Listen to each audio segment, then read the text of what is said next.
સુરત આખું વર્લ્ડ લેવલના first number પર હશે. જ્યારે ભારતીય હોવા ઉપર ગર્વ અનુભવતા હોઈએ અને જ્યારે બહાર જઈએ કોઈ પણ જગ્યાએ, અને પણ જ્યારે હું આ રોડ ઉપર નીકળું, મને જ્યારે રોડ ઉપર મારી ગાડી એક ખાડામાં ફસાઈ જાય અને મારો ટાયર પંચર પડી જાય, એ વરસાદની અંદર મારે પંચર કરવું પડે, ત્યારે મને આમ અંદરથી એવું ફીલ થાય કે છોડ ને યાર, આ દેશમાં શું રાખ્યું છે, લોકો એક ને એક જગ્યાએ ભ્રષ્ટાચાર કર્યા કરે છે. તો ભારતીય હોવું એ ગર્વની વાત ચોક્કસ કહી શકાય, પણ આ જે સિસ્ટમ બનેલી છે, આ સિસ્ટમની અંદરથી તમને લાગે છે કે એક સમય એવો આવશે કે આ સિસ્ટમ બ્રેક થશે અને આ બધી જ વસ્તુઓ જે આપણે પૈસા, આપણો ટેક્સ ચૂકવીએ છીએ, એનું વળતર આપણને સમય જતા મળશે? ભાઈ, હું તમને એક સવાલ પૂછું.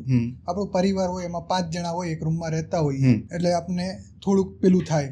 એ જ વસ્તુ આપણે 10 જણા એક રૂમમાં રહેતા હોઈએ એટલે હાથ પગ બધાને અડવાના જ છે. એવી રીતના રોડની અંદર છે તો પબ્લિક જેમ જેમ ઘસારો વધે છે એમ રોડ ઉપર ઘસારો ચાલવાનો જ છે.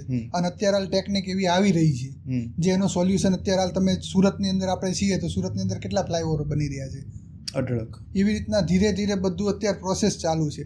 આઈ થિંક સો 2030 કે 35 સુધીમાં સુરત આખું વર્લ્ડ લેવલના ફર્સ્ટ નંબર પર હશે.